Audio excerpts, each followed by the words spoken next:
Hey guys, Venom/X here. I just finished beating Resident Evil 1 Remastered.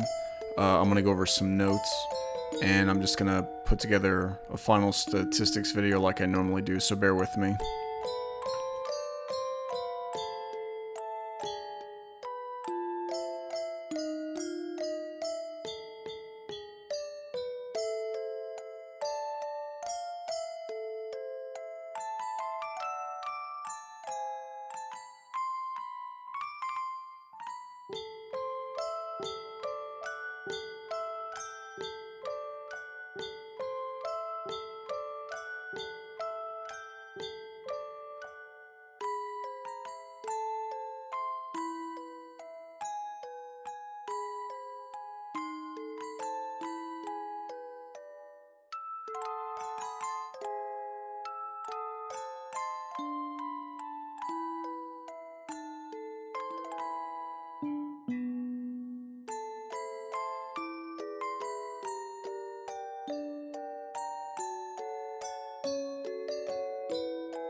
Okay, I'm just going over some notes now while I transfer it over to the external hard drive. That way I can upload it.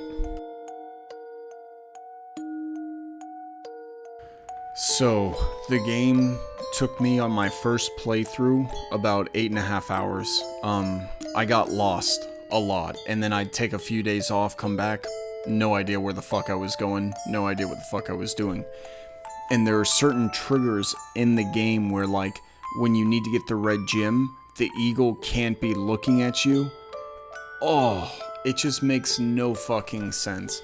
Again, when I played Resident Evil 2 and 3 as a kid, I had fun with those games. This did not feel fun. This felt annoying. But I've always wanted to play and beat the game, so I finally got to. I don't recommend it. If I could give it a rating...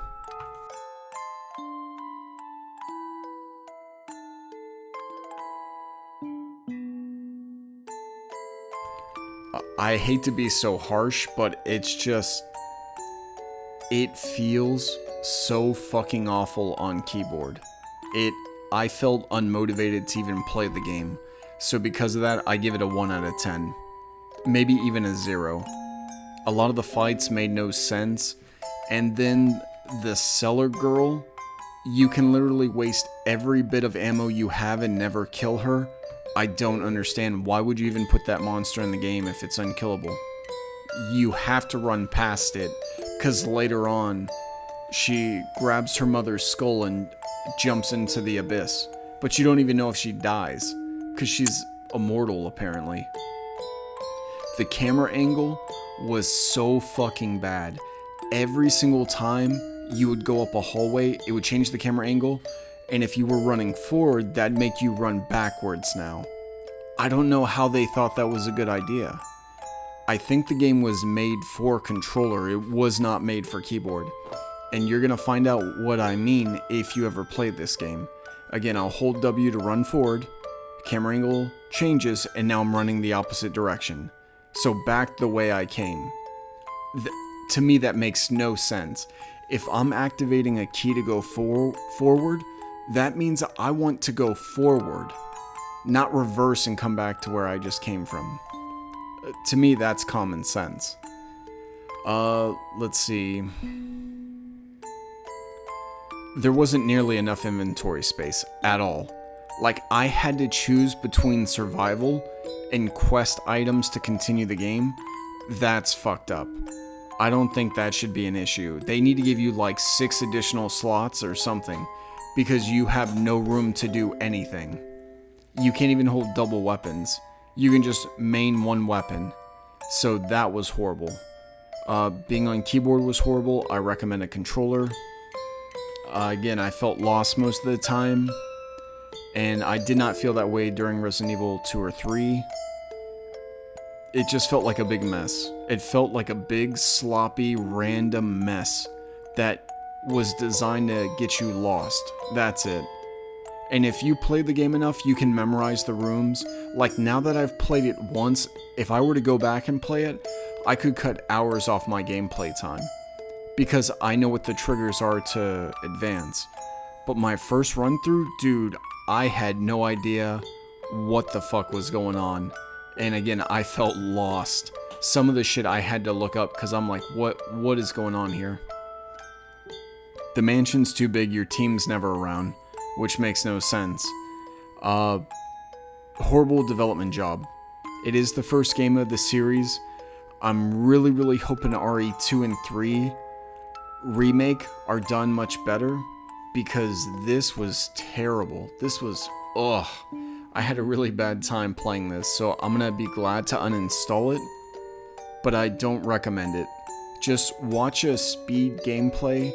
Like, the dude that's got the fastest time in the world is like 1.5 hours. He beat the entire game in 1.5 hours running through with a knife, and then he'd like use the shotgun on a boss.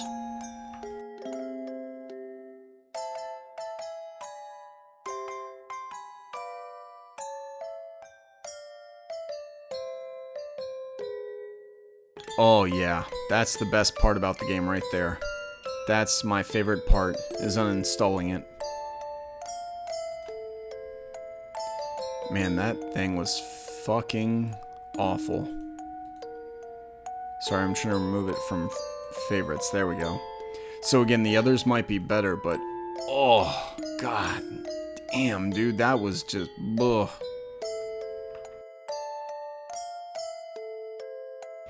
Okay, I'm gonna let this file finish, and then I'll try to get this uploaded when I can. But that's it for Resident Evil 1. I tried to play it at 4K at 120 FPS. But when I did, here, I'll show you what was going on. So this is the config file, because when you go into the game itself, the options stop at 2K, and they stop between 30 and 60 FPS. So I tried manually typing in the config file, you know, 3840 by 2160, 4K resolution basically. And then I tried putting in 120 FPS in hertz. Now when I did that, it keeps reverting the hertz back to 60. So like if I go to... I gotta wait for it to load. Yeah, like see my refresh rate on a 4K TV is 120 FPS. But in the game, it'll constantly revert me back to this. So they didn't even design it for 4K. They just assume you'd be playing on 2K or less, which is annoying as fuck. But yeah, man, that's it for now. I'm just glad to have it uninstalled, because holy shit, that was bad. Did not like. I'm gonna kill this video. This is just a final statistics video, so I could rant about all the bullshit I just went through for 8.5 hours. Again, don't buy the game. Don't waste your time playing the game. If you really want to see it, put on a speedrun video, watch someone run through it. Because wow, we are just way too advanced with games right now. To play something that old and that clunky feels horrible. I'd rather play Mario Brothers than that. Anyways, that's it for now, and I will see you guys later.